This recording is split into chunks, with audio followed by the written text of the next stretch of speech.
Ukraine's General Staff updates Russia's latest losses. Ukrainska Pravda reported that the latest report from the Ukrainian General Staff said that in the past 24 hours, Moscow's forces lost another 1,000 soldiers, 4 tanks, and 37 artillery systems. The total combat losses of Russia from February 24, 2022 to August 11 are estimated as follows. Troops, approximately 164,240, up 1,000. Tanks, 11,093, plus 4. Armored fighting vehicles, 23,114, plus 7. Artillery, 31,380, plus 37. Multiple launch rocket systems, 1,462, plus 2. Operational tactical UAVs, 50,646, plus 191. Russia did not comment on the statistics released by Ukraine. Since the beginning of the day, there have been 112 clashes on the front. Specifically, the enemy attacked 32 times in the direction of Pokrovsk, 18 times in the direction of Novopavlovsk, and 11 times in the direction of Limon, the General Staff said. Ukraine's defense forces repelled enemy infiltration attempts in Slobozhansky and Kursk, Kupiansk, Liman, Seversk, Kramatorsk, Toretsk, Pokrovsk, Novopavlovsk, Guliapolye, Orikhiv, and Dnipro, the report said.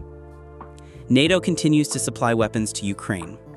CBS News reported that NATO Secretary General Mark Rutte stated that the supply of weapons to Ukraine, coordinated by the alliance, will continue regardless of the outcome of the meeting between U.S. President Donald Trump and Russian President Vladimir Putin on August 15th. He stressed that NATO's commitment is to ensure that Ukraine has everything it needs to continue fighting and is in the best possible position until a ceasefire or peace agreement is reached. Asked if he was comfortable about Ukraine being excluded from those talks, the NATO Secretary General replied that when it comes to territory, security guarantees, peace talks, and what happens next, Ukraine must and will be involved. Ukraine's war enters a very tense phase. The Military Summary Channel reported that on August 9th in London, Ukraine's Western allies declared that Kyiv would not agree to give up any territory in the peace talks. Therefore, it is likely that the fighting will enter an extremely tense phase, at least until the Russia-US summit in Alaska. Russian troops, RFAF, breach enemy defenses north of the Pokrovsk region. The logistics of the Ukrainian Armed Forces, AFU, have been completely disrupted by the reconnaissance special forces groups and Russian FPV UAVs. Some combat reports indicate that the town of Rodinsky has completely cut off from the northern supply routes. What the Moscow forces are doing northeast of Pokrovsk is considered speedy but somewhat reckless, because their thrust is advancing very quickly, but there is a risk of being outflanked by the AFU, causing losses. However, at this point, the RFAF's actions are following a carefully calculated plan, which is being implemented by the infantry units. The Russian army has achieved a breakthrough in the direction of Zoloty Kolodias, advancing hundreds of meters. The lack of personnel of the Kiev forces is contributing to these developments. At the same time, further clashes are said to be taking place south of Pokrovsk. Here, reliable sources noted more Russian reconnaissance special forces groups in the small districts of the city. Ukraine-War 11-8. Fighting enters its peak phase 2. Map of the Russia-Ukraine war in Donbass on August 10. Moscow launched attacks from multiple directions, destroying a series of strongholds on the front line and advancing toward major cities in the region. Many key fronts heat up at the same time. According to Redivka, Moscow's forces are quietly creating new hotspots of tension for the enemy. Over the past week, several key areas have heated up at the same time.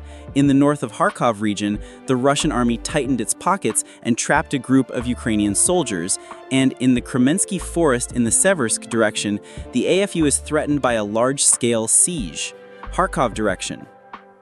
The difficulties of Kiev's forces in the north of Kharkov region have developed into a strategic crisis.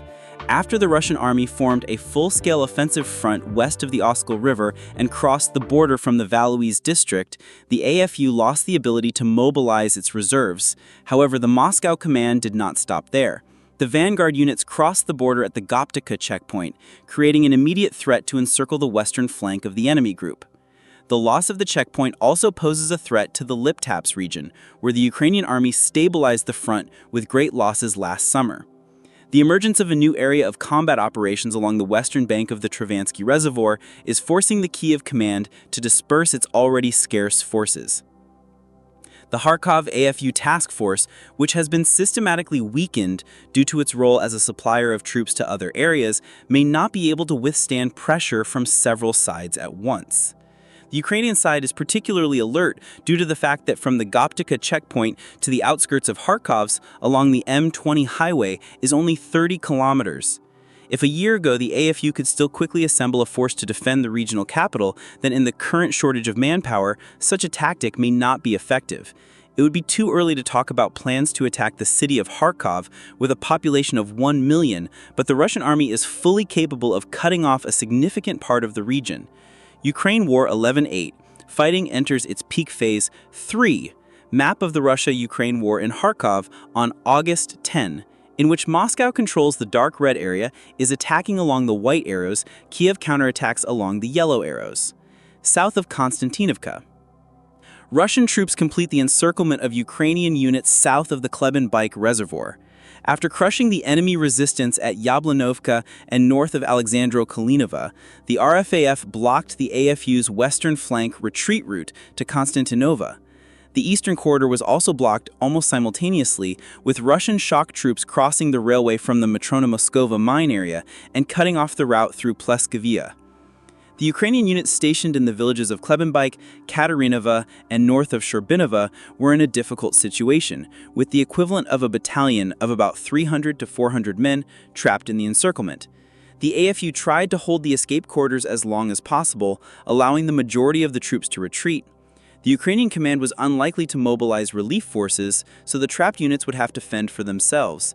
They only had two options: surrender or, on orders from above, try to break through along the marshy western bank of the reservoir, but the chances of breaking through were negligible. Ukraine-War 11-8. Fighting enters its peak phase 4. Map of the Russia-Ukraine war in Konstantinovka on August 10. Moscow, which controlled the dark red zone, was attacking along the white arrows. Kiev counterattacked along the yellow arrows. Kremensky Forest in the Krasno-Lyman direction. The simultaneous offensive of the Russian army in the Torsko and Zarachno areas activated the entire front in the Kremensk Forest. Their vanguard units, by attacking along the northern bank of the Seversky Donets Canal, threatened the enemy's central defense zone in the forest reserve, while simultaneously squeezing the Ukrainian reserves and preventing them from strengthening their defenses near Torsko. The situation of the AFU in the forest became significantly more complicated after the RFAF began to attack from north to south, starting from the area of Krasna Dibrova and Kuzmino villages, forming a siege over an area of more than 10 kil squared. The number of routes suitable for both vehicle and infantry movement was very limited. The RFAF's success was probably due to the classical problem of the Ukrainian army, the lack of infantry to deploy densely along the entire defense line, especially in dense forest terrain that required close-quarters infantry combat. Ukraine-War 11-8. Fighting enters its peak phase 5. Map of the Russia-Ukraine war in the Kremensky Forest in the direction of Krasno-Lyman, in which Moscow controls the dark red area, is attacking along the white arrows, and has captured the red areas, closing the encirclement of about 10 kil squared for Kiev forces. Pokrovsk direction. The mobile combat operations of the Russian army in the Dobropolia and Pokrovsk directions continue to be effective. The AFU, despite the efforts of reinforcements and counterattacks, has not been able to stabilize the front. Particularly noteworthy is the section between Rodinsky and Belitsky, where the Russian army has broken through to the outskirts of the village of Shevchenko, part of the formation of the southern arc encircling Dobropoli. The turn of the Moscow forward units to the south towards the village of Grishino is of vital importance for the AFU. This settlement is an important supply center for Kiev forces in the Pokrovsk-Mirnograd defense area, since all the logistic arteries that ensure combat capability in the city pass through here. The E50 highway from Pavlograd runs nearby. The capture of Grishino essentially opens up favorable conditions for the RFAF in the battle for the entire defense zone. Understanding the urgency of the situation, the Kiev command will make all efforts to defend the Grishino area, but they have no available forces.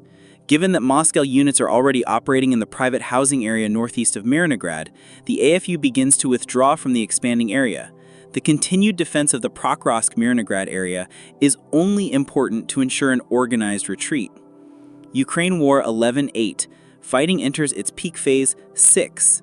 Map of the Russia-Ukraine war in Pokrovsk on August 10, in which Moscow controls the dark red area, is advancing along the white arrows, Kiev counterattacks along the yellow arrows. AMK mapping sheds more light on the situation north of Pokrovsk. The Russian breakthrough east of Dobropolye is stronger, with the capture of the villages of Nove Shako, Noivy Donbass, and Vilin, and entered the villages of Ivanivka, Zolody Kolodyaz, Rubizhna, Dorozhne, and Kucherov Yar. There are also reports that the Ukrainian army has succeeded in retaking the northern Vladimirivka after the RFAF failed to consolidate its forces there. If these reports are officially confirmed, Moscow's forces are only 3.4 kilometers from the Dobropolye-Kramatorsk highway and 3.9 kilometers from the outskirts of Dobropolye. If the Russian army manages to capture Zolody Kolodyaz, this route will no longer be available to Kiev's forces, meaning they can only use the Alexandria